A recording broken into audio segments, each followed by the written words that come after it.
நாம ஏன்பா சொன்னா சின்ன சின்னதா பில்லியன் ட்ரில்லியன்லாம் கேட்டுட்டு இருப்பானே. மொத்த பிரபஞ்சத்துக்கும் தமிழும் மூல நூலே, சம்ஸ்கிருதமும் மூல நூலே. இந்த ரெண்டில் எதுவுமே செல்போனும் உங்க மனமும் ஒன்னா சேர்ந்தா அது டெட்லி. இந்த அறிவியலை அனுபூதியாக நீங்கள் அடைய வேண்டியது என்ன?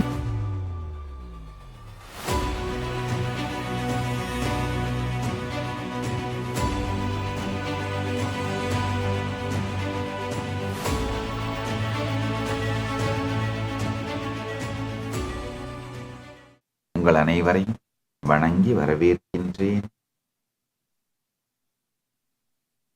ஆழ்ந்து கேளுங்கள். இன்று திருவிளையாடற் புராணம் ஞான சத்சங்க ஞான ரசவாத நிகழ்வின் 11ஆம் நாள், சித்திரை பெருவிழாவின் 6வது நாள்.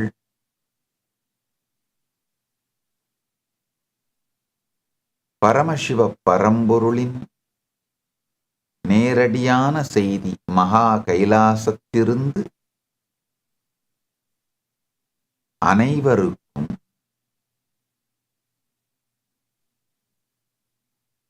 உங்களுடைய காரண சரீரத்தை நீங்கள் விரும்புவது போல் மாற்றி அமைப்பது மிகவும் எளிது என்பது புரிந்து விடுமானால், எப்பொழுதும் காரியத்தோடு மோதிக்கொண்டிருக்கும் மனத்தில் இருந்து நீங்கள் விடுபட்டு நீங்கள்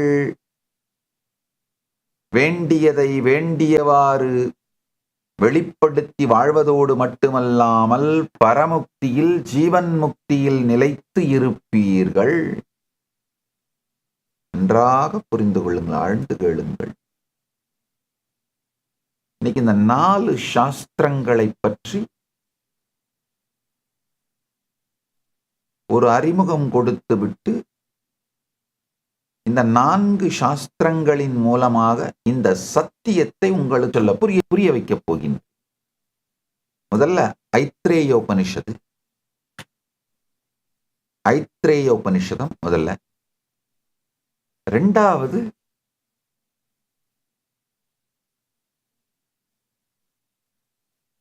ரௌரவ ஆகமத்தோட சிவஞான போதம்.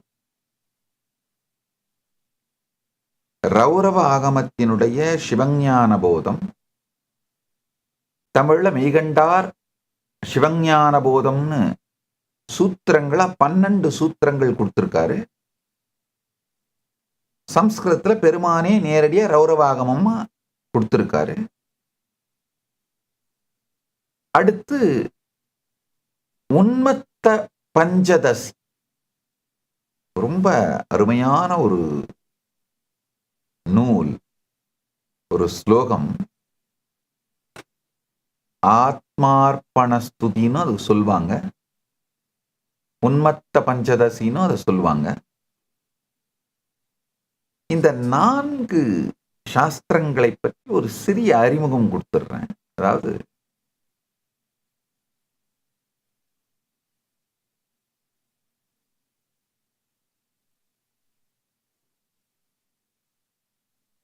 இந்த பரமசத்தியத்தை புரிந்து கொள்ளுங்கள். பரமசத்தியம் என்னன்னா, உங்களுடைய உங்க உடம்ப மாத்தணும்னு நினைச்சீங்கன்னா, ஹெல்த்தியா மாத்தணும்னு நினைச்சீங்கன்னா, யோகா பண்ணணும், பிராணாயாமம் பண்ணணும், ஜிம்முக்கு போகணும், எக்ஸசைஸ் பண்ணணும், ஹெல்த்தியா சாப்பிடணும். இதுக்கு எவ்வளவு வேலை இருக்கோ அதுல 10ல் 1 மடங்கு கூட உங்களுடைய காரண சரீரத்தை மாற்றுவதற்கு நீங்கள் போட வேண்டிய அவசியமில்லை. உங்க காரண சரீரத்தை மாற்றுவது அவ்வளவு சுலபம்ங்கய்யா. அதனால தான் சொல்றேன், நீங்க இந்த காரண சரீரத்தை மாற்றுவது கடினம்னு நினைக்கிறதால தான்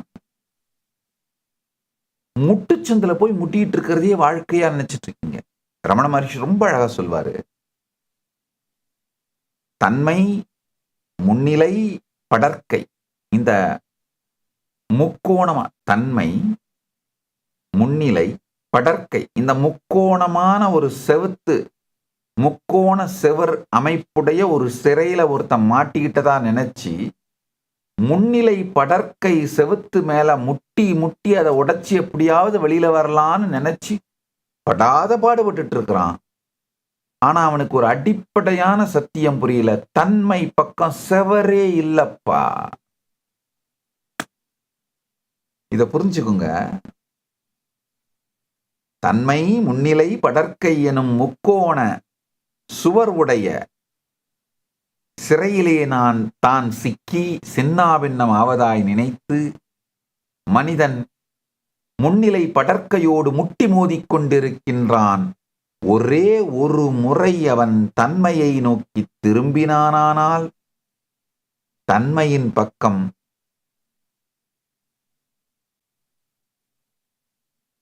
சுவரே இல்லை என்பது புரிந்துவிடும்.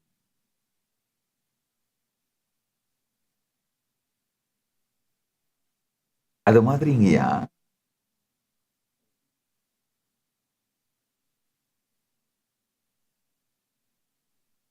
காரண சரீரத்தை மாற்றுவது மிகவும் எளிது என்று புரிந்துவிடுமானால் காரிய சரீரமான முன்னிலை படர்க்கையின் மீது முட்டிக்கொண்டு நிற்காமல் தன்னிலை நோக்கி திரும்பி செய்ய வேண்டியது அனைத்தையும், வெளிப்படுத்த வேண்டியது அனைத்தையும், விளக்க வேண்டியது அனைத்தையும், வாழ வேண்டியது அனைத்தையும் காரண சரீரத்திற்குள் செய்து வைப்பீர்கள். இன்னொரு முக்கியமான விஷயம் புரிஞ்சுக்கோங்க.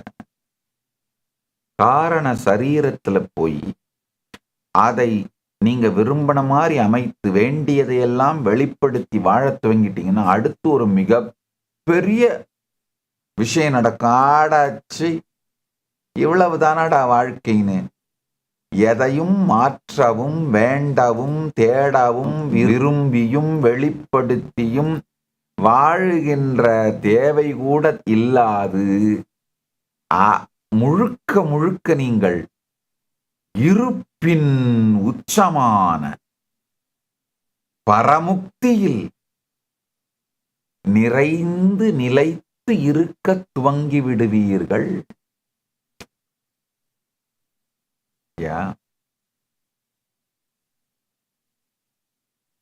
முதல்ல போய் உங்க காரண சரீரத்துல வறுமை அப்படிங்கறத அழிச்சிட்டு ஒரு $1 பில்லியன் இல்ல 10,000 கோடின்னு எழுதி வைப்பீங்க. அது மேனிஃபெஸ்ட் ஆகி வாழ ஆரம்பிச்ச உடனே அதுக்கப்புறம் திரும்ப போய் 10,000 கோடிங்கிறத அழிச்சிட்டு $1 பில்லியன் அழிச்சிட்டு ட்ரில்லியன் எழுதுவீங்க. அதுவும் மேனிஃபெஸ்ட் ஆகி வாழறத பார்க்கும்போது ஆடே இவ்வளோ பெரிய சக்தி இருக்கிற என்னுடைய காரண சரீரத்தை ஏன்டா இந்த வெறும் ட்ரில்லியன் பில்லியன்ல இது செலவு பண்ணிட்டு இருப்பானே. பரமுக்தி பரமசிவமே நாம் என்கின்ற பரமுக்தியில் இருப்போம்னு எழுதி வச்சிட்டீங்கன்னா அது மேனிஃபெஸ்ட் ஆக ஆரம்பிச்சிரும். அதுக்கு பிறகு செல்வத்தை வெளிப்படுத்த மாட்டீங்கன்னு நான் சொல்ல வரல, அது பாட்டுக்கு வெளிப்பட்டு இருக்கும். ஏன்னா பரமசிவ பரம்பொருள் அனைத்தின் தலைவன், பிரபஞ்சத்தின் பேர் உயிர், பேர் இருப்பு, செய்ய முடியாதவற்றையெல்லாம் செய்வதும், ஆனால் இவை அனைத்தையும் செய்து முடித்த பின்னும் எதிலுமே பந்தமில்லாமல் தன்னுடைய சுபாவத்தில் பரமசாந்தமாயிருப்பதும், எல்லா உயிருக்குள்ளும் ஏகனாயிருப்பதும், ஆனால் எவ்வுயிராலும் தீண்ட முடியாதவாறு தன் தனித்துவத்தோடு விளங்குவதும் இந்த பரம்பொருளின் இருப்பு. இந்த பரம்பொருளோட இருப்புங்கய்யா, அது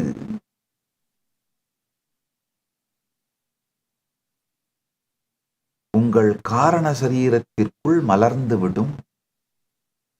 அத மலர வைக்கிறதுக்கு இந்த கல்பத்தரு அறிவியல் மிகப்பெரிய உதவி பண்ணுங்கய்யா. நீங்க உங்க காரண சரீரத்தை மாற்றி எழுதி அதன் காரணத்தாலே உங்களுடைய நிஜ வாழ்க்கை மாறுவதை புரிந்து கொண்டீர்களானால், அனுபவிக்க துவங்கினீர்களானால், அடுத்தது இதுதான் நடக்கும். அப்போ நாம ஏன்பா சொன்னா சின்ன சின்னதா பில்லியன் ட்ரில்லியன்லாம் கேட்டுட்டு இருப்பானே. மொத்த பிரபஞ்சத்துக்கும் சகலத்துக்கும் இருப்பது இல்லாதது வியக்தம் அவ்யக்தம் அனைத்திற்கும் ஆதி மூல பரம்பொருளாய் இருப்போம்னு காரண சரீரத்துல போய் எழுதி வச்சிட்டீங்கன்னா அப்படியே இருப்பீங்க. அவ்வளவுதான். அது மேனிஃபெஸ்ட் ஆக ஆரம்பிச்சிரும்.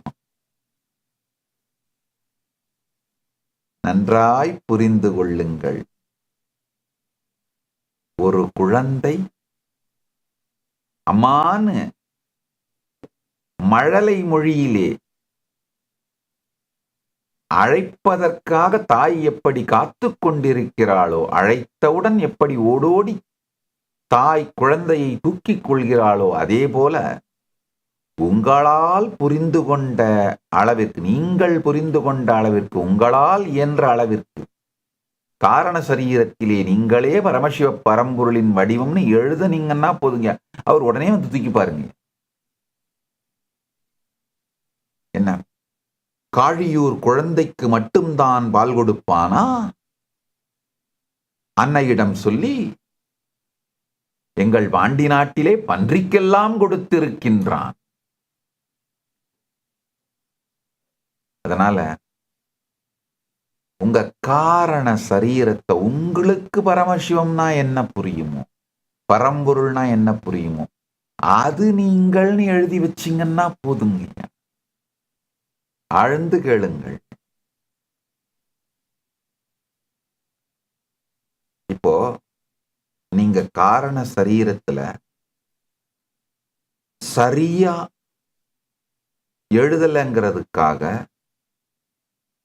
இல்ல கொஞ்சம் சரியா அத சாதனை ஒழுங்கா தவத்தை செய்து ஒழுங்கா உருவாக்கி வைக்கலன்றதுக்காக பெருமான் உங்களை கைவிட்டுற போறது இல்லைங்கய்யா. கான்சியஸா நீங்க என்ன உங்க வாழ்க்கை இருக்கணும்னு முடிவு பண்றீங்களோ அதுக்கு பிறகே அதுதான் வெளிப்படுங்கய்யா. ஒரு முறை கான்சியஸா முடிவெடுத்து காரண சரீரத்திற்குள்ளே அதை நீங்க அனுப்பிட்டீங்கன்னா, அதுக்கு பிறகு அந்த கான்சியஸா நீங்க டிசைட் பண்ணது மட்டும்தான் நடக்குங்கய்யா. ஒரு தரம் கான்சியஸா நீங்க அத உங்க காரண சரீரத்துக்குள்ள அதை எழுதிட்டீங்கன்னா, அதுக்கு அகெயின்ஸ்டா மனம் கிளப்புகின்ற பீதி, பயம், சுய சந்தேகம் இவங்களை பத்திலாம் கவலையே படாதீங்க. மனத்தினுடைய பாதிப்பு, டாக்ஸிக்கான மனத்தோட பாதிப்பு உங்க வாழ்க்கை மேல இருக்கக்கூடாதுன்னா நீங்க செய்ய வேண்டியது ஒன்னே ஒண்ணுதான். மனத்தை உதாசீனப்படுத்துக. வேதாந்தத்துல ஒரு சம்பிரதாயமே உண்டு, உதாசி சந்நியாசிஸ். எப்போதும் அந்த மனத்தை உதாசீனப்படுத்துகிற பாவத்திலேயே அவர்கள் இருப்பதனாலே உதாசீன சம்பிரதாயம்னு அவங்களுக்கு பேரு. ஆழ்ந்து புரிந்து கொள்ளுங்கள்.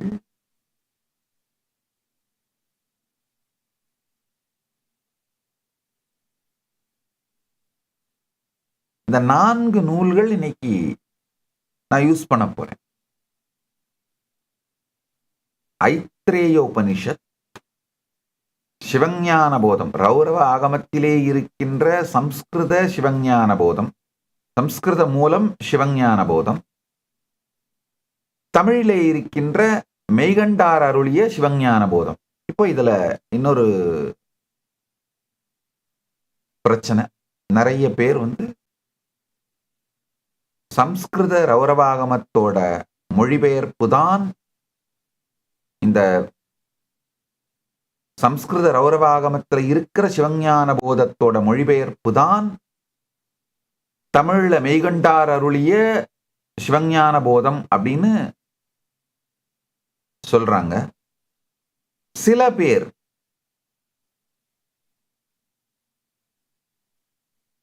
இல்ல இந்த மெய்கண்டார் அருளிய சிவஞான போதம் தனித்தமிழ் நூல் அப்படின்னு சொல்ல முயற்சி பண்றாங்க. ரெண்டு சைடுக்குமே நிறைய ஆர்குமெண்ட்ஸ் இருக்கு. அதாவது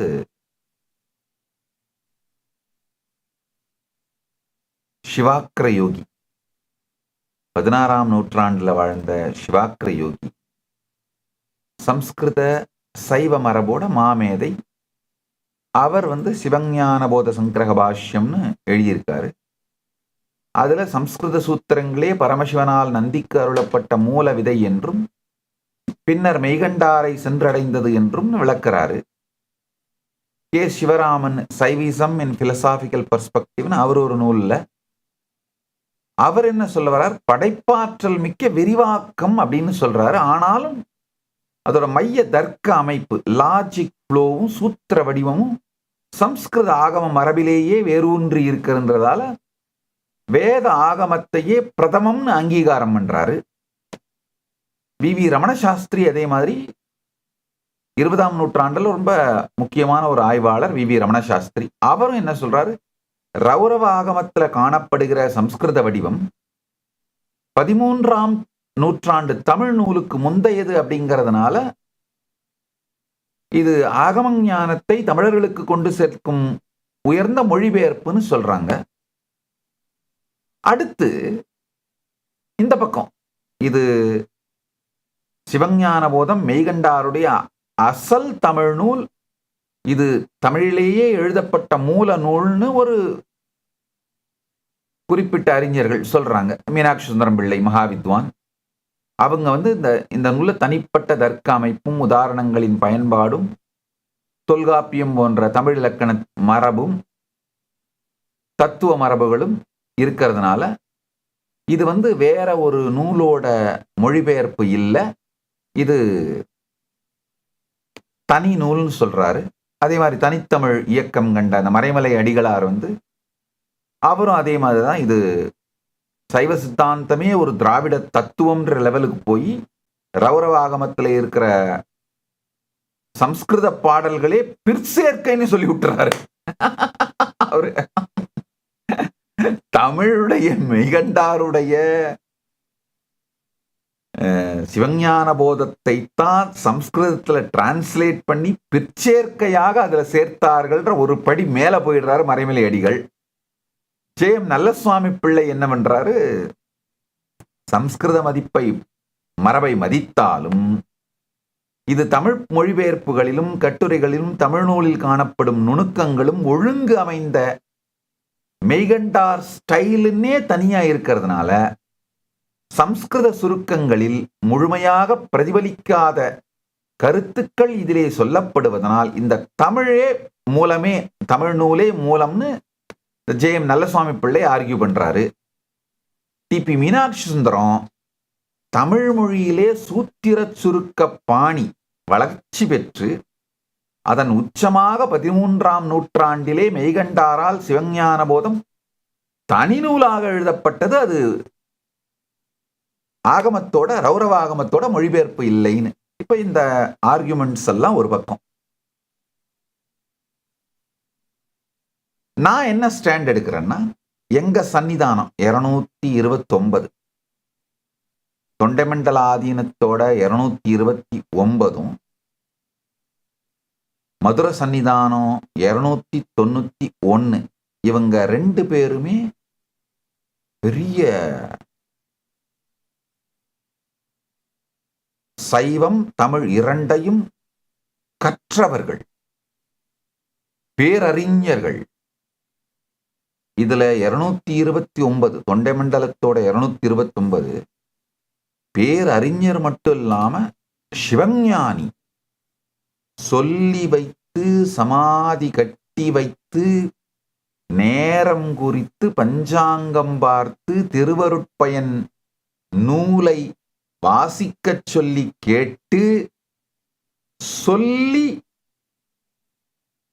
எந்த உடல் வியாதியும் எதுவும் இல்லாமல் பத்மாசனத்தில் அமர்ந்து தன்னுடைய சித்ராசனத்தில் இருந்தவாறே சமாதி அடைந்தார்கள், சிவசாயுஜ்யம் அடைந்தார்கள். சிவஞானி. அவர் என்ன ஸ்டாண்ட் எடுக்கிறார்னா, மெய்கண்டார் அருளிய சிவஞான போத நூல் பரமசிவ பரம்பொருள் ரௌரவாகமத்தில் அருளிய சிவஞான போதத்தின் மொழிபெயர்ப்பு தான் அப்படின்ற ஸ்டாண்ட் அவர் எடுக்கிறாரு. அவருக்கு கீழே பாடம் கேட்ட என்னுடைய ஆசான் பாண்டுரங்கனாரும் அதே ஸ்டாண்ட் எடுக்கிறாரு. அந்த 229வது சன்னிதானம் முத்துமாணிக்க வாசக முதலியார்னு அவருடைய பூர்வாசிரம பேரு. அவங்களுடைய கைக்குறிப்புகள், கைப்பட எழுதிய குறிப்புகள், அவங்க நிறைய அந்த சித்தாந்த கட்டுரைகள்லாம் எழுதியிருக்காங்க. நிறைய ஞான சம்பந்தம் மற்றும் பல அந்த காலத்து நூல்கள்ல அவர் நிறைய கட்டுரைகள் எழுதியிருக்காரு. மாத சஞ்சிகைகள், அதிலெல்லாம் கட்டுரைகள்லாம் எழுதியிருக்காங்க. அவைகளை பார்க்கும் பொழுதும் சரி, அவங்களே எழுதின சைவ சித்தாந்த கட்டுரைகளை பார்க்கும் பொழுதும் சரி, அது மட்டும் இல்லாமல் அன்பப்ளிஷ்டா இருக்கிற கைக்குறிப்புகள், கையாலே எழுதிய பிரதிகள், அந்த குறிப்புகள் எல்லாம் பார்க்கும் பொழுதும் சரி, 229ம் அவருடைய மாணாக்கரும் என்னுடைய ஆசானுமான பாண்டுரங்கனார், இவங்க எல்லாருமே சிவஞான போதம் ரௌரவாகமத்தினுடைய மூல நூலை வைத்து தமிழிலே செய்யப்பட்ட, மெய்கண்டாரால் செய்யப்பட்ட மொழிபெயர்ப்பு நூல்ற ஸ்டாண்ட் எடுக்கிறாங்க. இப்ப நான் என்ன ஸ்டாண்ட் எடுக்கிறேன்னா, நல்லா புரிஞ்சுக்கோங்க, இது ஒரு தத்துவார்த்த ரீதியான மிகப்பெரிய பிரச்சனை. சாதாரண பிரச்சனை இல்லை, மிகப்பெரிய பிரச்சனை. ஏன்னா இப்போ இந்த தனித்தமிழ் இயக்கம் கண்ட மறைமலை அடிகளுடைய அந்த ஆர்குமெண்ட் எல்லாம் நாம் அக்செப்ட் பண்ணிக்க ஆரம்பிச்சோம்னா அது பல்வேறு விதமான குழப்பங்கள், கலகங்களுக்கு போகும். இதை பத்தி நான் ஒரு தெளிவான முடிவை எடுத்தாகணும் அப்படிங்கிறதால நான் சமாதியில உட்கார்ந்து ஆகாஷிக் ரெக்கார்ட்ஸ், ஆகாய பதிவுகளை பார்த்தேன். பெருமானே நீங்களே விளக்குங்கள்னு பெருமான்கிட்ட விட்டுட்டேன். பெருமான் என்ன விளக்கினாரோ அதை அப்படியே சொல்றேன். பெருமான் என்ன விளக்கினாரோ அதை அப்படியே சொல்றேன். கேட்டு பெருமான் தெளிவா காமிச்சாரு. எப்படி பாணினிக்கு சூத்திரம் கொடுக்கும் போது தன்னுடைய உடுக்கையை அவர் அடிக்க, அந்த உடுக்கையோட ஒரு புறத்திலிருந்து எழுந்த சப்தம்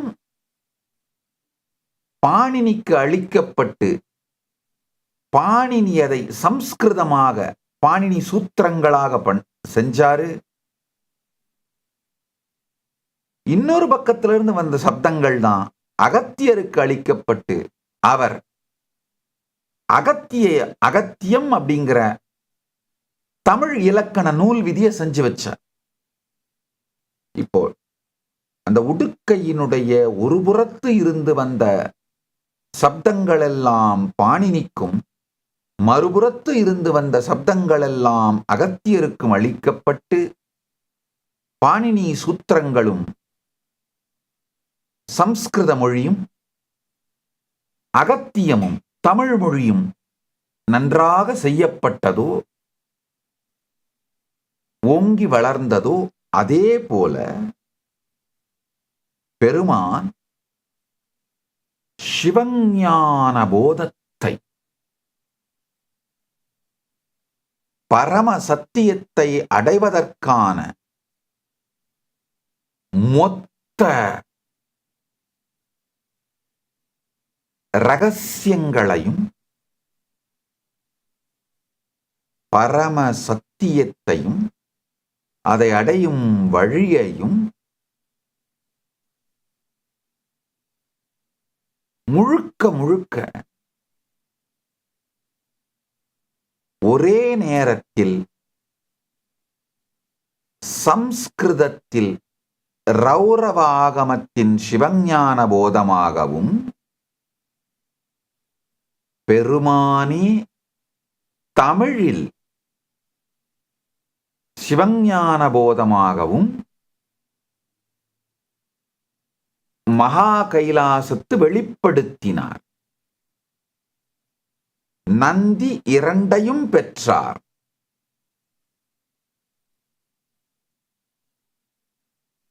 நந்தியின் பரம்பரையில் வந்த சத்தியஞான தரிசினிகள்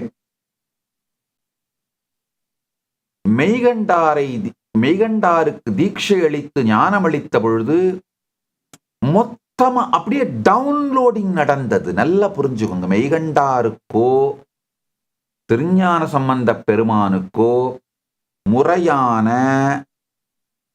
கல்வி, படிப்படியான கல்வியின் மூலமாக அறிவோ அனுபூதியோ அளிக்கப்படவில்லை. நேரடியா ஞானசம்பந்த பெருமானுக்கு அன்னை ஞானப்பால் கொடுத்து அறிவு, ஞானம், அனுபூதி அத்தனையும் கொடுத்துட்டா. தாயார் உடனே கொடுத்துட்டா.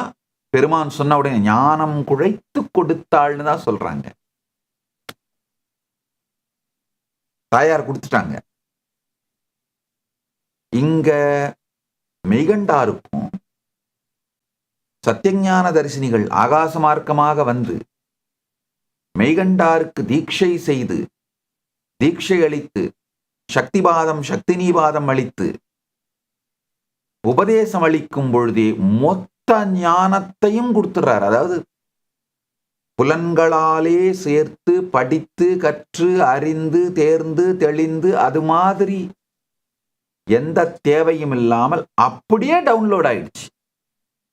அறிவும் ஞானமும் அனுபவமும் அனுபூதியும் அத்தனையும் டவுன்லோட் ஆயிடுச்சு. அதனால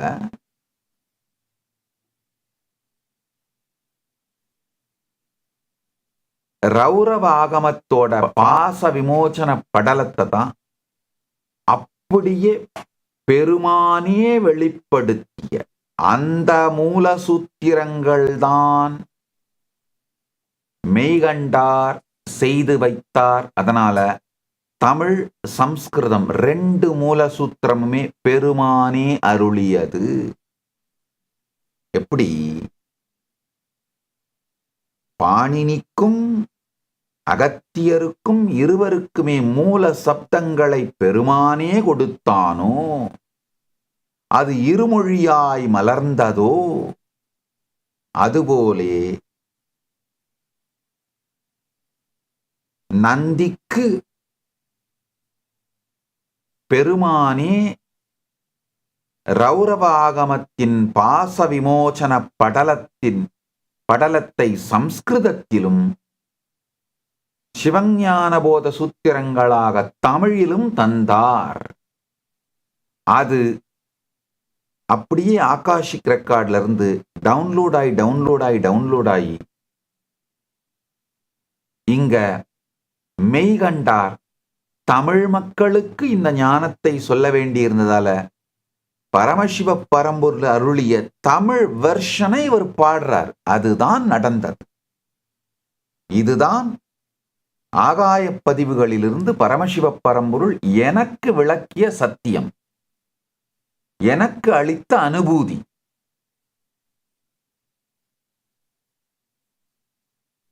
இதுதான் நான் எடுக்கிற ஸ்டாண்ட். நல்லா புரிஞ்சுக்குங்க. நான் என்ன ஸ்டாண்ட் எடுக்கிறேன்னா, மெய்கண்டார் அருளிய சிவஞான போதம் மொழிபெயர்ப்பு நூல் அல்ல.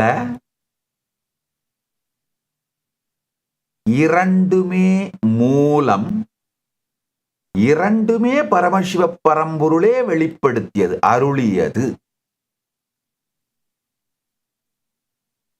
சம்ஸ்கிருதத்தை நந்தி டாக்குமெண்ட் பண்ணிட்டாரு. தமிழ அதே சூத்திரங்கள், பெருமான் அருளிய அதே சிவஞான போத சூத்திரங்களை தமிழ மெய்கண்டார் டாக்குமெண்ட் பண்ணியிருக்கார். அவ்வளவுதான். டாக்குமெண்ட் பண்ணவங்க தான் 2 வேற நபர்களே தவிர 2மே மூல நூல் நேரடியா பெருமான் அருளியது.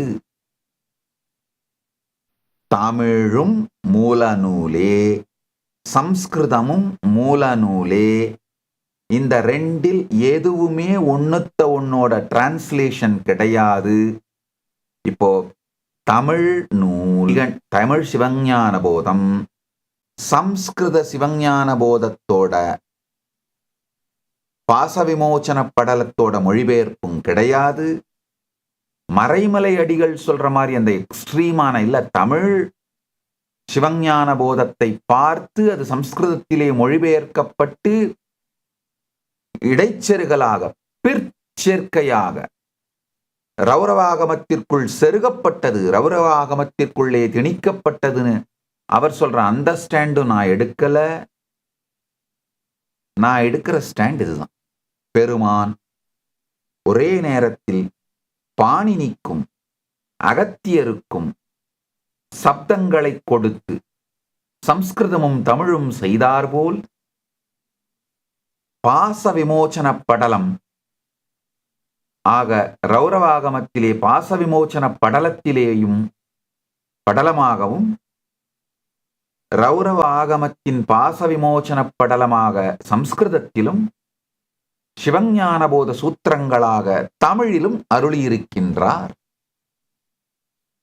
கொஞ்சம் அந்த சூத்திரத்தை பார்த்தோம்னாலே புரியுங்கய்யா. பெருமா ஒருத்தர் தான் 2ஐயும் கொடுத்திருக்காருங்கய்யா.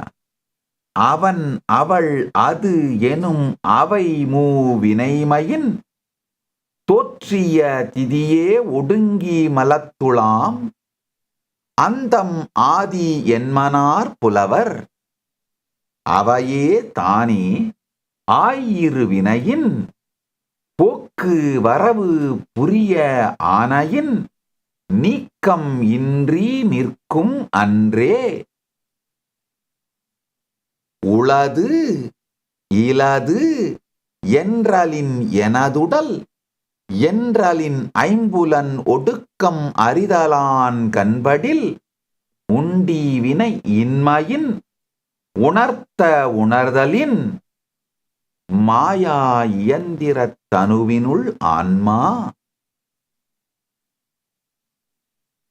அந்த கரணம் அவற்றின் ஒன்றன்று எனினும் சந்தித்தது ஆன்மா சகசமலத்து உணராது அமைச்சு அரசு எய்ப்ப நிற்பது அந்த கரணம். விளம்பிய உள்ளத்து மெய்வாய் கண்மூக்கு அளந்தளந்து அறியா ஆங்கவை போல தாம் உணர் உருவை தன் உணராமல் ஆட்டு விப்பான் ஆட்டிற்கு அமைந்தவர் போலவே. உணர்வுறு அசத்தியனின் உணராது இன்மையின் இருதிறன் அல்லது சிவசத்து ஆம் என 2 வகையின் இசைக்கும் மண்ணுலகே. யாவையும் சூனியம் சத்தியதிர் ஆதலின் சத்தே அறியாது அசத்து அறியாது இருதிறன் அறி உளது 2 அலா ஆன்மா. ஐம்புல வேடரின் அயர்ந்தனை வளர்ந்தென தம்முதல் குருவுமாய் தவத்தினில் உணர்த்தவிட்டு அந்நியம் இன்மையின் அரல்கழல் செலுமே. ஊனக்கண் பாசம் உணரா பதியை ஞான கண்ணினிர் சிந்தை நாடி உராத்துணை தேர்த்தென பாசம் ஒருவத் தன்னிழலாம் பதிவிதி என்னுமஞ்செழுத்தே. அவனே தானே ஆகிய அந்நெறி ஏகன் ஆகி இறைவனி நிற்க மலமாய் தன்னொடு வல்வினை இன்றே காமம் கண்ணுக்கு காட்டும் உளம்போல் காண உள்ளத்தை கண்டு காட்டலின் அயரா அன்பின் அரண்கழல் செலுமே செம்மலர் நோன்தாள் சேரல் ஒட்டா அம்மலம் கழீயி அன்பரொடு மரீயிப் பராமரன் கோயில் யாம் எனக் கோடல் ஆலயம் தானும் அரண் எனத் தொழுமே. இது 12 சூத்திரங்கள். சின்ன வயசுல படிச்சது. மெய்கண்டாருடைய சிவஞான போதத்தோட சூத்திரங்கள் தமிழ்ல. அடுத்து ரௌரவாகமத்தோட சிவஞான போத சூத்திரங்கள் சம்ஸ்கிருதத்துல பாச விமோச்சன படலம். ஸ்திரீ பும் நபும்சக ஆதித்வா ஜெகதக்காரிய தர்ஷனாத் அஸ்தி கர்த்தா ச ஹிருத்வா ஏதத் ஸ்ருஜதி அஸ்மாத் பிரபுஹரஹ அன்ய சன்வியாப்தித அனன்யஹ கர்த்தா கர்ம அனுசாரதஹ கரோதி சம்ஸ்மிருதிம் பும்சாம் ஆஞ்ஞயா சமவேதயா ந இதி இதி த்யக்த்ருத தத்ஸ்யாத் தேஹே அகம் மமதீஹி ததாஹ கரணானாம் அபாவே அபிசஹ போதாத் ஸ்வஸ்ய ச அஸ்தி அனுஹு ஆத்மா அந்தக்கரணாத் அன்ய அபி அன்விதஹ மந்த்ரீ பூபவத் அவஸ்தா பஞ்சகஸ்தஹ ஸ்யாத் மலருத்த திருக்ரியஹ விதந்தி அக்ஷானி பும்ச அர்த்தான் ந ஸ்வயம் சஹ அபி சம்பூனா தத் விகாரி சிவச்சேத் ந காந்த அயஹ வத்சஹ தம் நயேத் அதிருஷ்யம் சேத் அசத்பாவஹ திருஷ்யம் சேத் ஜடிமா பவேத் சம்போஹோ தத் வியதிகரே வியதிரேகேண ஞேயம் ரூபம் விதுபுதாஹ ந அச்சித் சித் சந்நிதௌ கிந்து ந வித்தஹ தே உபேமிதஹ பிரபஞ்ச சிவயோ வேத்தாய ச ஆத்மாதயோ பிருதக் ஸ்தித்வா சஹ இந்திரிய வியாதைஹி த்வாம் ந வேத்சி இதி போதிதஹ முக்த்வா ஏதான் குருணா அனன்யஹ தன்ய பிராப்னோதி தத்பதம் சக்ஷுஷா திருஷ்யதே யத் வத் தத் வத் ஆத்மானம் ஈஸ்வரம் ஞானேன பஷ்யதி ஸ்வஸ்தஹ மந்த்ராபியாசேன ச த்யஜேத் சதா சிவஹ ததா ஆத்மானம் பாவயேத்ய து தத் கதஹ தத் ஆஞ்ஞாவசதஹ ச ஸ்யாத் மலருத்தக் தருக்ரியஹ தருச தர்ஷயிது யத் வத் ஆத்மா தர்ஷயிது சிவஹ தஸ்மாத் தஸ்மின் பராம் பக்திம் குர்யாத் ஆத்ம உபகாரகே சத் பக்தை சஹவாசம் சலிங்க வேஷவிதாரிணம் கரோதி பரம் இமாம் பக்திம் ஞானமுக்தி பலாயகி. ஆழ்ந்து கேளுங்கள்.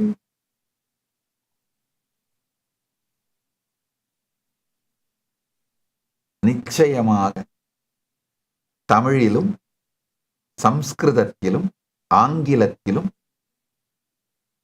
நீண்ட நெடிய அருமையான மகாபாஷ்யம், மொழிபெயர்ப்பும் மகாபாஷ்யமும் இந்த 2 நூலுக்கும் செய்து வைக்கிறேன் என்று உங்களுக்கு வாக்களிக்கின்றேன். ஏன்னா ஏற்கனவே குறிப்புகள் எல்லாம் வரைந்து விட்டேன். அந்த மொழிபெயர்க்கிற விதம், குறிப்புகள், எப்படி இது மொழிபெயர்க்கப்பட வேண்டும், எப்படி இது விளக்கப்பட வேண்டும்னு ஏற்கனவே தொகுத்துட்டேன். நிச்சயமா இவைகளுக்கு எலாபரேட்டான விளக்கம் கொடுக்குறேன். இந்த ஒரு பிரச்சனை, மெய்கண்டாருடைய சிவஞான போதம் மூல நூலா மொழிபெயர்ப்பா, இந்த ஒரு பிரச்சனை தீர்ந்தால் சைவத்துக்கே மிகப்பெரிய நன்மை உண்டாகும். இந்த வேதாகம சைவத்திலிருந்து, வேதாகமத்திலே ஸ்தாபிக்கப்பட்டிருக்கின்ற இந்த சிவஞானமும் சிவபக்தியும் சிவவிஞ்ஞானமும், இந்த சிவாத்வைத சம்பிரதாயம், வேதாகம சம்பிரதாயம், இந்த ஒரு இடம்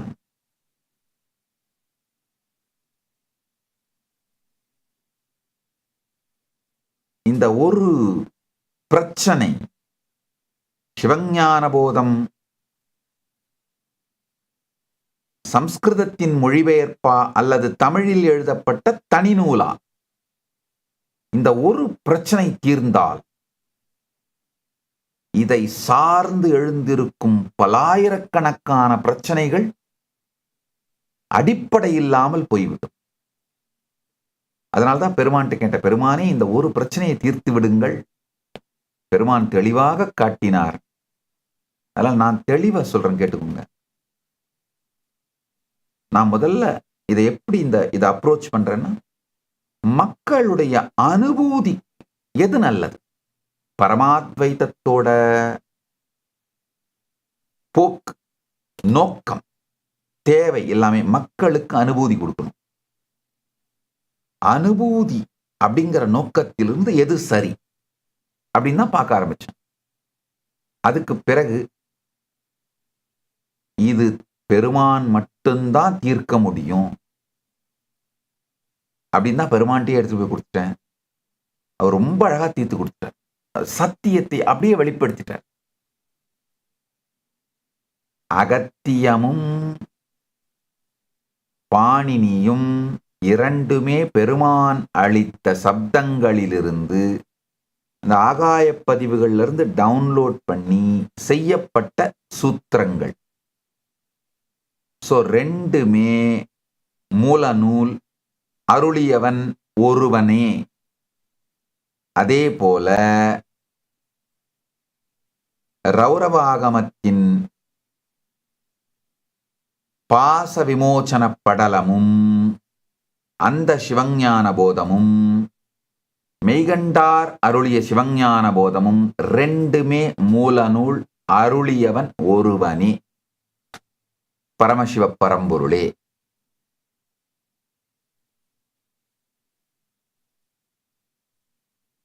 பெருமான் உருவாக்கி அந்த அளித்த சத்தியத்தை சம்ஸ்கிருதத்துல மேப் பண்ணி நந்தி டாக்குமெண்ட் பண்றாரு, தமிழ் மொழியில மேப் பண்ணி மெய்கண்டார் டாக்குமெண்ட் பண்றாரு. ரெண்டு மூலமுமே அருளியது பரம்பொருளே, பரமசிவ பரம்பொருளே. அதனால இரண்டுமே மூல நூல், இரண்டையுமே அருளியது பரமசிவ பரம்பொருள். இந்த ஸ்டாண்டு தான் நான் எடுக்கிறேன். இதுதான் பெருமான் எனக்கு அனுபூதியா காட்டினார். அதனால இந்த ஸ்டாண்டு நான் எடுக்கிறேன். இப்போ இதோட சத்தியங்களுக்குள்ள கொஞ்சம் நுழையும்.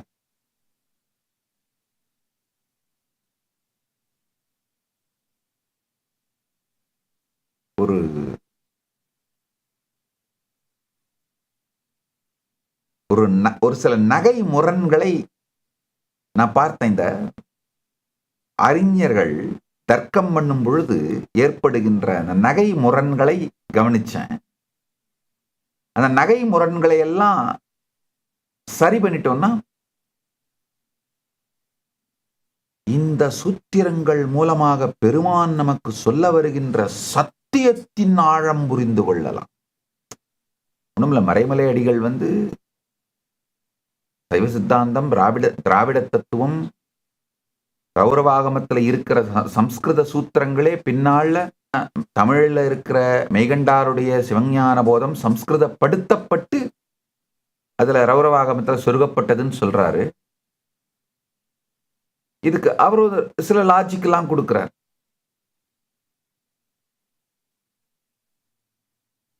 இது எல்லாத்தையும் ஆழ்ந்து பார்க்கும் பொழுது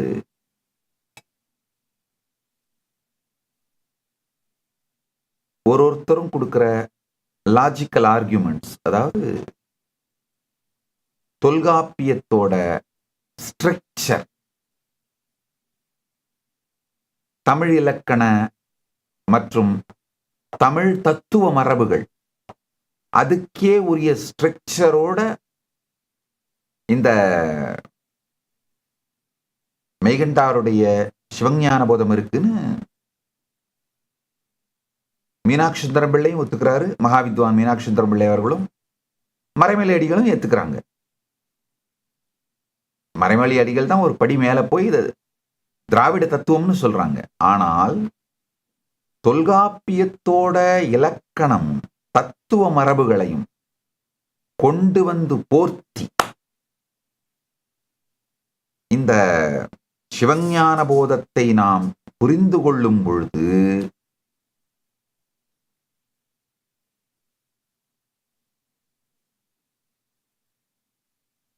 அது முழுக்க முழுக்க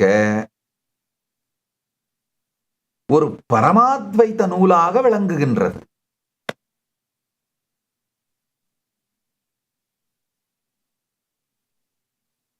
ஏன்னா அந்த வார்த்தைகளோட கோர்வை எல்லாத்தையும் பொருத்தி பார்க்கும் பொழுது அப்போ மீனாட்சி சுந்தரம் பிள்ளையும் மறைமலை அடிகளும் மெய்கண்டார் பரம அத்வைதத்தை உபதேசித்தார்னு ஒத்துக்க போறாங்களான்னு எனக்கு புரியல. சோ இந்த மாதிரியான நிறைய முரண்பாடுகளை பார்க்கின்றேன். அதனால நான் என்னுடைய அனுபூதியிலிருந்து பெருமான் என்ன எனக்கு வெளிப்படுத்தினாரோ அந்த சத்தியங்களை உங்களுக்கு அப்படியே சொல்லிடுறேன், அப்படியே பதிவிட்டுறேன். ஆழ்ந்து கேளுங்கள்.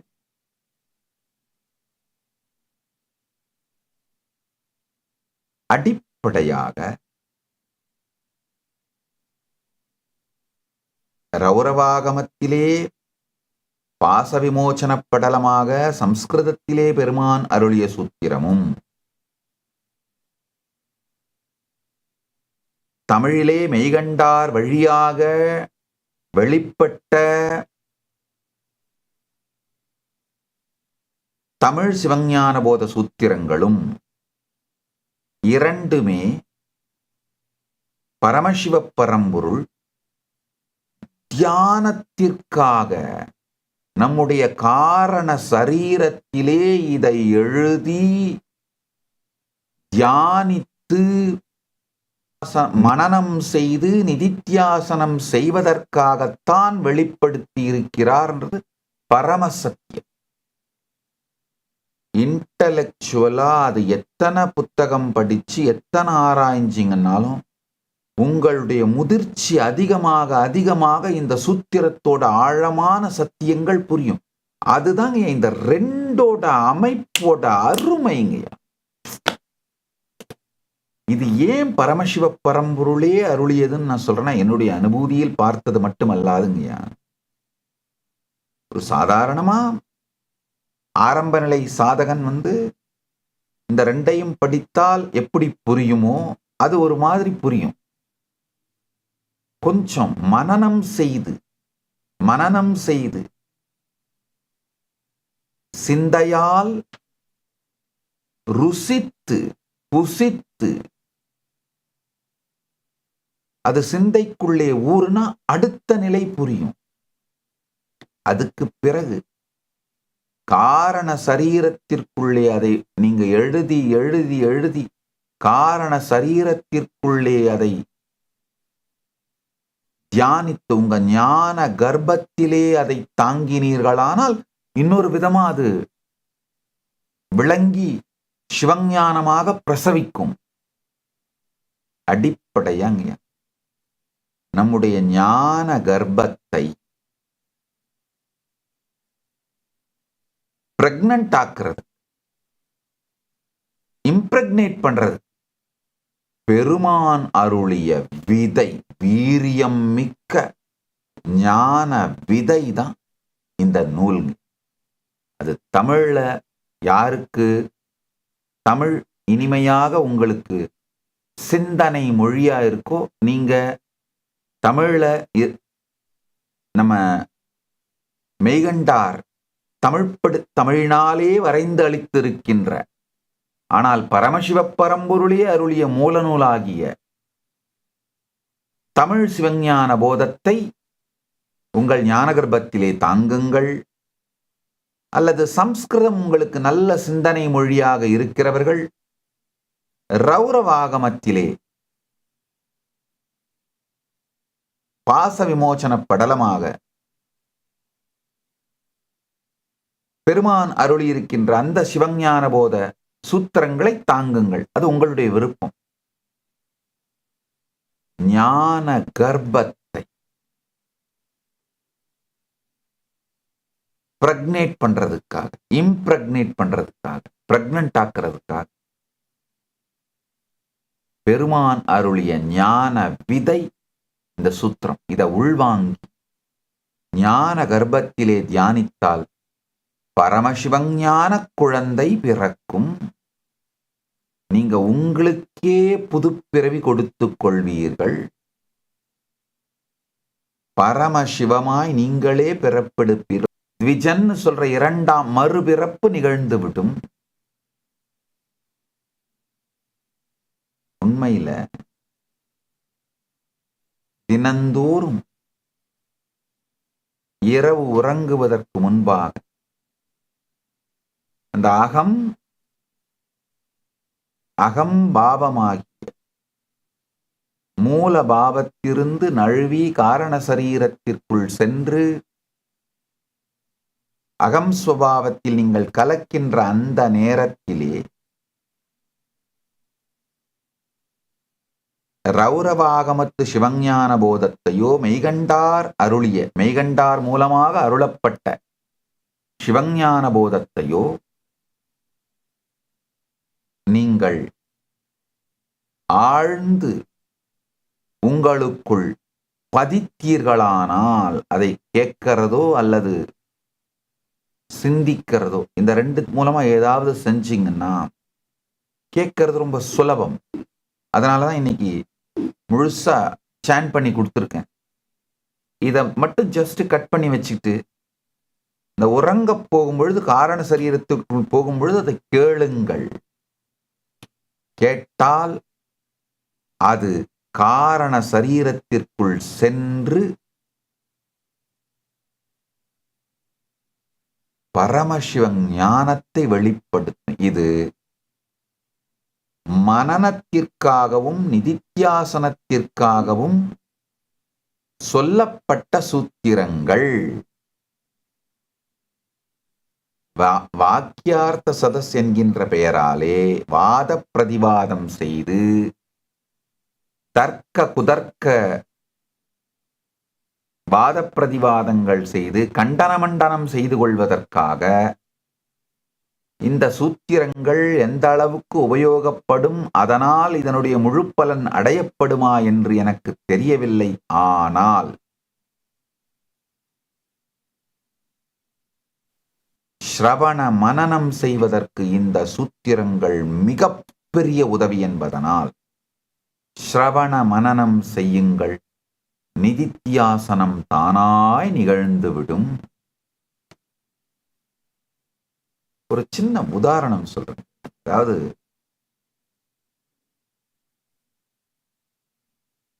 அப்பய தீட்சிதர்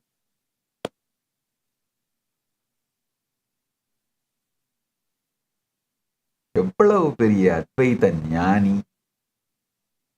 அனுபூதி அடைந்த ஞானி. உன்மத்த பஞ்சசதி 51 பாடல்கள், ஆத்மார்ப்பண ஸ்துதின்னு சொல்லுவாங்க. உன்மத்த பஞ்சசதின்னு சொல்லுவாங்க.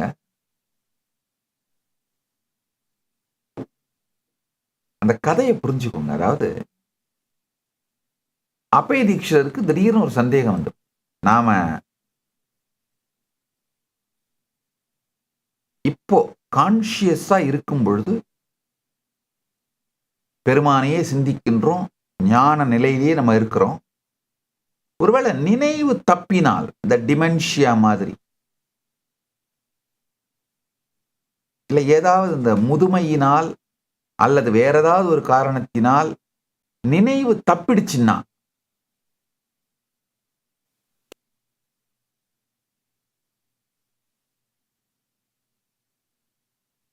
இதே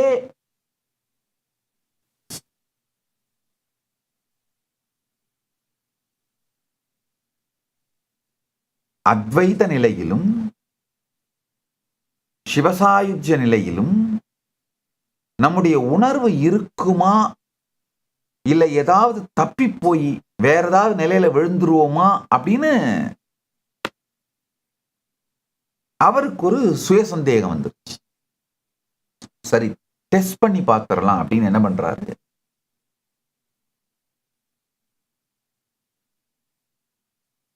அந்த காலத்துல இந்த தத்தூரான்னு ஒரு செடி, அது இப்ப அவைலபிளான்னு எனக்கு தெரியல, அந்த காலத்துல அவைலபிளா இருந்துக்கு, அதோட ஒரு குறிப்பிட்ட அளவு டோசேஜ் அதை எடுத்துக்கிட்டா பைத்தியம் ஆயிடுவாங்க. திரும்ப அதுக்கு ஒரு ஆன்டிடோட் இருக்கு, அந்த மெடிசனை கொடுத்தா அந்த பைத்தியம் தெளிஞ்சு போயிடும். அவர் என்ன பண்றாரு, அவருடைய சீடர்களெல்லாம் கூப்பிட்டப்பா, இந்த மாதிரி நான் ஒரு என்ன நானே பரிசோதனை பண்ண விரும்புறேன், அதனால நீ இந்த அளவு டோசேஜ் எனக்கு கொடு, நான் பைத்தியமான பிறகு, இந்த தன்னிலை தப்பின பிறகு, மனநிலை பிழன்ற பிறகு என்னெல்லாம் உளறேன், எப்படியெல்லாம் பிஹேவ் பண்றேன் நோட் பண்ணிக்கோங்க, அதுக்கு பிறகு திரும்ப இந்த ஆன்டிடோட் அது சரியாகிறதுக்கான மெடிசனை கொடுத்துருங்கன்னு சொல்றாரு. இவங்களும் அதே மாதிரி ஒத்துக்கிறாங்க. அவர் எடுத்த உடனே குடிச்சிட்டு அந்த ஆல்டர்ட் ஸ்டேட் ஆஃப் கான்சியஸ்னஸ்க்கு போயிடுறாரு, மனம் பிழன்ற நிலைக்கு போயிடுறாரு. போன பிறகு அவர் பொழிந்தது, அவருடைய காரண சரீரம் வெளிப்பட்டு பொழிந்தது. இந்த தத்துவத்துக்கு அது ஒரு குணம் உண்டு. என்ன பண்ணும்னா, மேல் மனத்துல என்ன இருக்கோ அதை மறக்கடிச்சிட்டு நிலை பிழற வைத்து, காரண சரீரத்துல என்ன இருக்கோ அதை அப்படியே உளர வைக்கும், வெளிக்கொண்டு வரும்.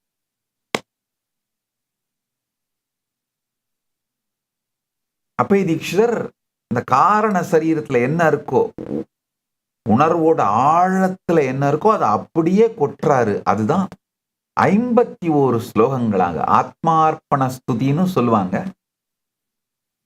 உன்மத்த பஞ்சாசதி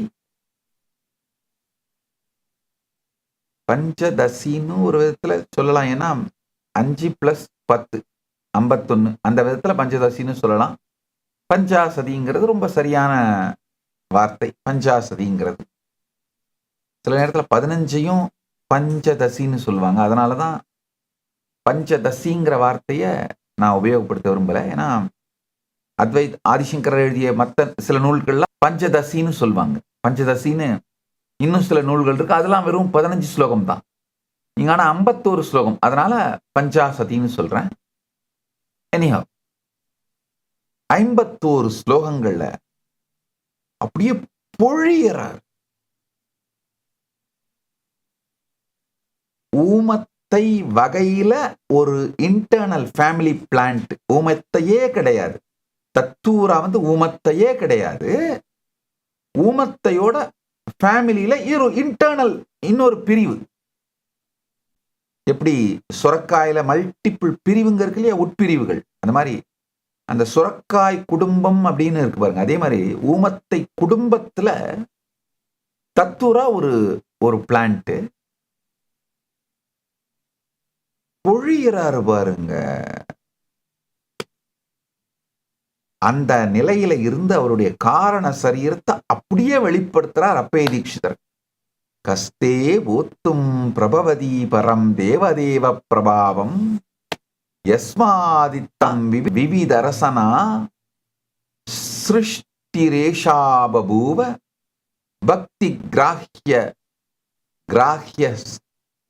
துவமசி ததபித்வமாகம் பக்தி மாத்ராத் ஸ்தோதும் வாங்யாம்யதி மகதிதம் சாஹசம் மே சஹஸ்வ. அப்படியே 51 ஸ்லோகத்தை பொழியிறார்.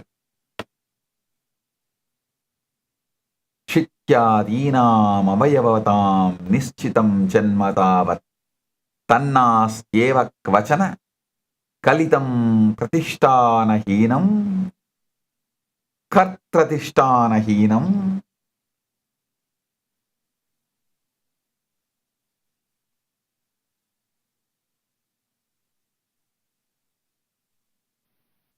யார் யாரெல்லாம் உங்கள் காரண சரீரத்தை மறுசீரமைத்து பரமசிவ ஞானத்தை அடைய வேண்டும், பரமசிவ பக்தியை அடைய வேண்டும்னு நினைக்கிறீங்களோ அவங்க எல்லாரும் உங்களுடைய சிந்தனை மொழி தமிழாக இருக்குமானால் மெய்கண்டார் அருளிய தமிழ் சிவஞான போத சூத்திரங்களையும், உங்கள் சிந்தனை மொழி சம்ஸ்கிருதமாக இருக்குமானால் ரௌரவாகமத்தின் சிவஞான போதத்தையும் இந்த ஆத்மார்ப்பண ஸ்துதியான அப்பய தீட்சிதர் அருளிய உன்மத்த பஞ்சதசியையும்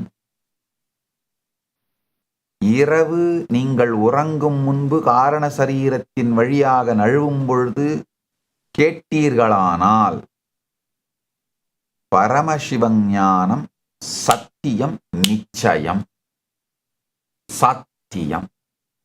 காரணம் என்னன்னா, இந்த சூத்திரங்களோட வைப்ரேஷன் ஃப்ரீக்குவன்ஸ், சிவஞான போதம் தமிழாகட்டும் சம்ஸ்கிருதமாகட்டும், அதோட ஃப்ரீக்குவன்சிங்க, அதோட வைப்ரேஷனே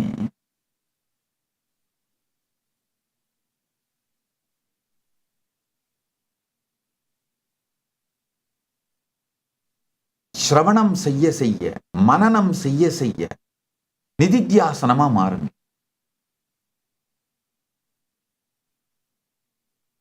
சிலதெல்லாம் புரிஞ்சா ரொம்ப இனிக்கும், சில கவிதையெல்லாம் புரியாமல் அந்த இசையாலேயே இசையும் வார்த்தையின் போக்குமே இனிக்கும். சிலதெல்லாம் புரிஞ்சாலும் இனிக்கும், புரியலன்னாலும் இனிக்கும். இந்த சிவஞான போதம், மெய்கண்டார் அருளிய சிவஞான போதமும்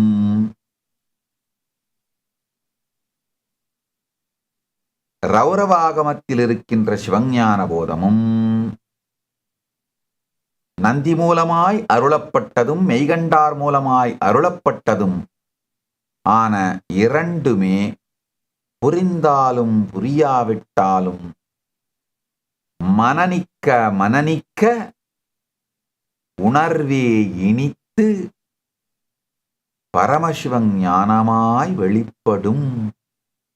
அதனால புரிந்தாலும் நன்று, புரியாவிட்டாலும் நன்று, மனனம் செய்யுங்கள், மனனம் செய்யுங்கள். அது காரண சரீரத்திற்குள்ளே படிய வேண்டும். காரண சரீரத்தை மலரச் செய்ய காரண சரீரத்திற்குள் படிய வேண்டிய நூல் இந்த மூன்றும். நந்தி மூலமாய் அருளப்பட்ட, நந்தி மூலமாய் வெளிப்படுத்தப்பட்ட ரௌரவாகமத்தின் சிவஞான போதமும், மெய்கண்டார் மூலமாக வெளிப்படுத்தப்பட்ட தமிழ் சிவஞான போதமும் காரண சரீரத்திற்குள்ளே மனனம் செய்யப்பட வேண்டிய சூத்திரங்கள்.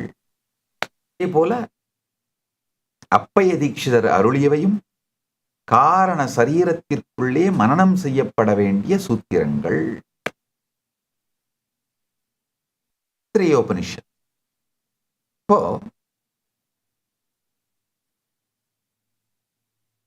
யாருமே உங்ககிட்ட கேட்காத, நீங்களும் உங்ககிட்ட கேட்டுக்காத ஒரு ஆழமான கேள்வி.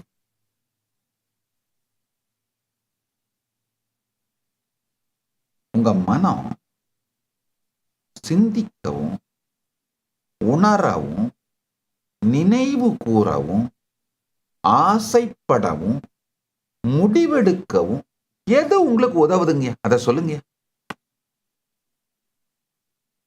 உங்க வாழ்க்கை முழுக்க மனம் உங்களுக்கு காட்டுற முன்னிலை படற்கையே பார்த்துக்கிட்டு இருந்தீங்க.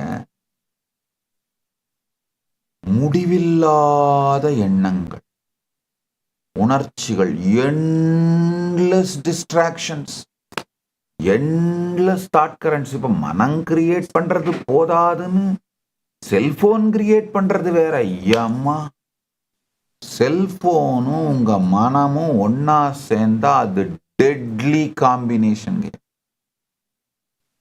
என்ன, ஆல்கஹாலும் ட்ரக்கும் சேர்ந்து எடுக்கிறது என்ன ஆகும்? ஐயோ அம்மா, மனமே போதுமான அளவுக்கு போதை, இதுல இந்த செல்போனு வேற சேர்ந்துருச்சுன்னா சாராயமும் ட்ரக்ஸும், அது ஆல்கஹாலும் ட்ரக்ஸும் சேர்ந்து எடுத்த மாதிரி என்ன ஆகிறது?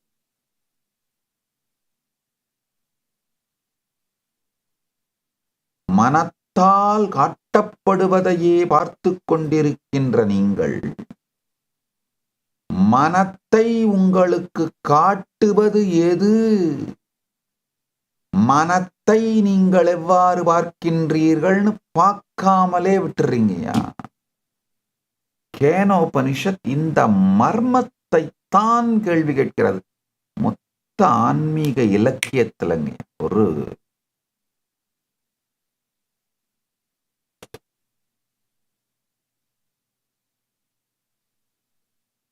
எத்தனை கோடி சூத்திரங்கள் ஆன்மீக இலக்கியம் சனாதன இந்து தர்மத்துக்கு சொந்தமானது இருக்குன்னு எனக்கு தெரியாதானா, மொத்த ஆன்மீக இலக்கியத்திலையும் இது மாதிரி ஒரு சக்தி வாய்ந்த பவர்ஃபுல்லான, நேரடியாக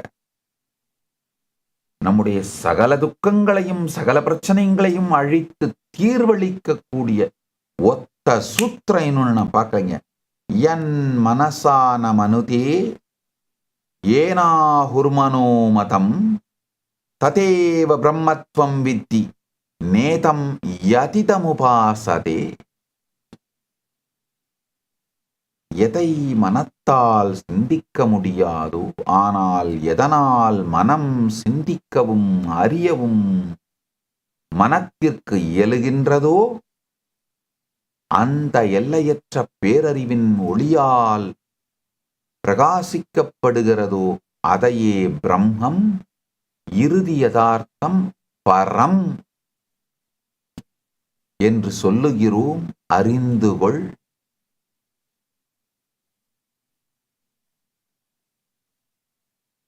மக்கள் தேடுகின்ற எந்த வரையறுக்கப்பட்ட பொருளுமான முன்னிலை படற்கையால் தேடப்படுவது எதனாலும் இந்த மனம் பிரகாசிக்கப்படுவதில்லை. ஆழ்ந்து புரிந்து கொள்ளுங்கள்.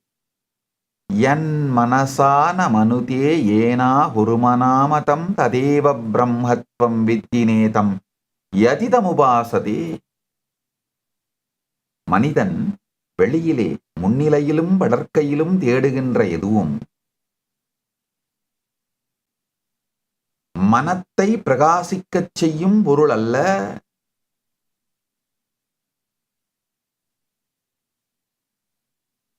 ஒரே ஒரு சூத்திரத்துல மொத்தத்தையும் உடைச்சு விட்டாங்க. மெட்டீரியலிசம்,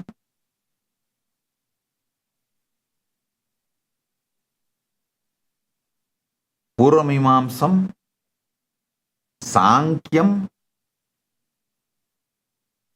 பாதஞ்சலம், நியாயம், வைசேஷிகம், இது அத்தனையோட கன்க்ளூஷன்ஸையும் ஒத்த ஸ்டேட்மெண்டால உடைச்சி வேதாந்த பரமசத்தியத்தை பிரதிஷ்ட பண்ண முடியுதா? இந்த ஒரே ஒரு ஸ்லோகம், ஒத்த ஸ்லோகம் தான் கேனோபனிஷத்தோட ஒத்த ஸ்லோகம். அசாதாரணமான ஒன்று. சூரியன் வானத்தை பிரகாசிக்கச் செய்வது போலே உங்களுடைய மனத்தை பிரகாசிக்கச் செய்யும் மூலத்தை, அதாவது உங்களுடைய எண்ணங்கள், உணர்ச்சிகள், நினைவுகள், உங்க அனுபவத்தோட மூலம் என்ன? உங்கள் எண்ணங்கள், உங்க உணர்ச்சிகள், உங்க நினைவுகள், உங்க அனுபவங்கள், இது எல்லாத்தோட மூலம் என்ன? உணர்ச்சிகள், எண்ணங்கள், நினைவுகள் உங்கள் அனுபவத்தின் மூலம் கிடையாது. உங்கள் அனுபவங்களுக்கு உங்கள் நினைவுகள், எண்ணங்கள், உணர்ச்சிகள் மூலம் கிடையாது. உங்க எண்ணங்கள், உணர்ச்சிகள், நினைவுகள், அனுபவங்கள், இது எல்லாவற்றுக்கும் மூலமாக இருக்கின்ற மாறாத விழிப்புணர்வுக்குள் தோன்றுகின்ற ஒளியூட்டப்பட்ட உள்ளடக்கம், அதோட மூலம் என்ன?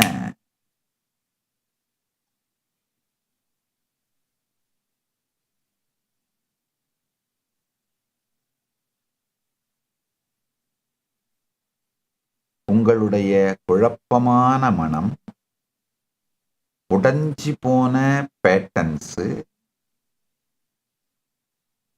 இது எல்லாத்தையும் ஆழ்ந்து பார்த்தீங்கன்னா உண்மையில 16 தனித்தனியான பெயரிடப்பட்ட ஃபேக்கல்டிஸ், தனித்தனியான பெயரிடப்பட்ட திறன்களோட ஒரு நுட்பமான அமைப்பு தாங்க அவங்க மனம். அதாவது ஒரே ஒன்றாகி இருக்கின்ற பிரத்யேகாத்ம சைதன்யம், யூனிஃபைடான பிரத்யேகாத்ம சைதன்யத்தோட வெளிப்பாடுகள், அந்த யூனிஃபைடான பிரத்யேகாத்ம சைதன்யத்தோட வெளிப்பாடுகள் தான் மறந்து தனித்தனியா இயங்கும் பொழுது முன்னிலை படற்கையின் மீதே தன் மூலத்தை சாற்றிக் கொள்வதற்கான முயற்சியை எடுக்கின்றன. அதுதாங்க உலகாயுதம், மெட்டீரியலிசம். இந்த உள்கட்டமைப்பை, இந்த இன்னர் ஆர்கிடெக்சரை கொஞ்சம் துல்லியமா நம்ம வரைபடம் விட்டு முழுமையற்ற இன்கம்ப்ளீட் எக்ஸ்பீரியன்ஸால் அது எப்படி செதறுதுன்னு புரிஞ்சுக்கிட்டு இந்த திறன்களை அவற்றின் மூலத்தின் இடத்திலிருந்து மூலம் என்னன்னு ஆழ்ந்து பார்த்தோமானால் பரமசத்தியத்தை புரிந்து கொள்ளுகின்ற தெளிவு உங்களுக்கு வந்துடும். பரமசத்தியம் புரிஞ்சு போயிடும். இது ஒரு அறிவியல்ங்க. நம்ம ரிஷிகள் மனத்தை பற்றிய ஆழமான நுட்பங்களை ரொம்ப ஆழமா தெளிந்து ஆராய்ந்து அந்த உள் உலக அறுவை சிகிச்சை சர்ஜிக்கல் பிரிசிஷனோடங்க, சர்ஜிக்கல் பிரிசிஷன் சொல்லுவாங்களே, அறுவை சிகிச்சை பண்ணும் பொழுது பண்ற அந்த துல்லியம், அந்த சர்ஜிக்கல் பிரிசிஷனோட உள் உலகத்தை தெளிந்து இந்த 16 விதமா பிரித்து, இந்த 16 குறிப்பிட்ட பெயரிடப்பட்ட இந்த செயல்பாடுகளா மேப் பண்ணிட்டாங்க. இந்த 16 செயல்பாடுகள் புரிஞ்சுதுன்னா ஒவ்வொரு சைத்தன்யமும் யதார்த்தத்தை அனுபவிக்கும் தனித்தனியான ஒரு கருவியா செயல்படுது. ஒவ்வொன்றும் சைதன்யத்தை, இருப்பை அனுபவிக்கின்ற தனித்தனியான கருவியா செயல்படுது. ஐத்திரேய உபனிஷத்தோட இந்த ஆழமான சூத்திரத்துல அவங்க தங்களுடைய தெளிந்த அனுபூதிய கண்டுபிடிப்பை பதிவு பண்ணி வச்சிருக்காங்க. 3வது சாப்டர் 2வது ஸ்லோகம், யத் ஏதத் ஹிருதயம் மனஹ ச ஏதத் சஞானம் ஆஞானம் விஞ்ஞானம் பிரஜானம் மேதா திருஷ்டிஹி திருதி மதிஹி மனிஷா ஜூதிஹி ஸ்மிருதிஹி சங்கல்பஹ க்ரதுஹு அசுஹு காமஹ வசஹ இதிஹி இதி சர்வாணி ஏவ ஏதானி பிரஜானஸ்ய நாமதேயானி பவந்தி. சஞானம் ஆஞானம் விஞ்ஞானம் பிரஜானம் மேதா திருஷ்டிஹி திருதிஹி மதிஹி மனிஷா ஜூதிஹி ஸ்மிருதிஹி சங்கல்பஹ க்ரதுஹு ஆசுஹு காமஹ வாசஹ இதி சர்வாணி ஏவ ஏதானி பிரஞானஸ்ய நாமதேயானி பவந்தி. இந்த ஸ்லோகம் என்ன சொல்லுது? இந்த 16 சைதன்யத்தோட 16 திறன்கள், 16 கெப்பாசிட்டிஸ் ஆஃப் சைதன்யா என்ன? இதை பற்றி நீண்ட நெடிய தெளிந்த விளக்கமும் புரிதலும் பெற்றால் காரண சரீரத்தை மாற்றி நம் வாழ்க்கையை நாம் விரும்பியவாறு வெளிப்படுத்தி வாழ்வது உங்கள் இயல்பாக மாறிவிடும். எப்படி காலையில எந்திரிச்சு இந்த உலகத்தை பார்க்கறீங்களோ அதே மாதிரி ஜஸ்ட் காலையில எந்திரிச்சு நீங்கள் விரும்பிய விதத்திலே இந்த உலகத்தை வடிவமைத்து பார்க்க முடியும். இந்த ஐத்திரேய உபனிஷத்தோட அறிவியலை மட்டும் அனுபூதியாக பெற்றால் போதுமானது. உங்களுக்கு இதை அனுபூதியாக செய்வது என் கடன், என் பொறுப்பு. நித்திய நேரலையில் இணைந்திருப்பதை மட்டும் நீங்கள் செய்யுங்கள். இந்த அறிவியலை அனுபூதியாக நீங்கள் அடைய வேண்டியது என் பொறுப்பு. எல்லோரும் நித்யானந்தத்தில் நிறைந்து நித்யானந்த மலர்ந்து நித்யானந்தத்தில் கரைந்து கடந்ததையெல்லாம் அழித்து நித்யானந்தமாய் மாற்றி எழுதி நித்யானந்தத்தில் நிறைந்து வாழ்ந்து வெளிப்படுத்தி கடந்ததும் நிகழ்வதும் எதிர்வருவதும் நித்யானந்தமே என்று நித்திய நினைவிலே நித்திய நிகழ்விலே நித்யானந்தம் நிறைத்து நித்யானந்தத்தில் மலர்ந்து நித்யானந்தமாகிட ஆசீர்வதிக்கின்றேன். நித்யானந்த பரமசிவமாகிட நித்யானந்தமாகிட ஆசீர்வதிக்கின்றேன். ஆனந்தமாக இருங்கள்.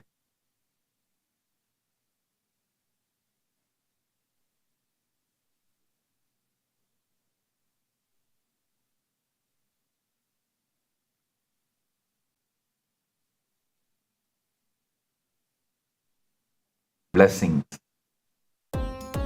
Nityanandam, thank you for watching, and if you found the video enlightening, please give it a like, share it with your loved ones, and subscribe to stay connected with us. Don't forget to click the bell icon to receive the notifications.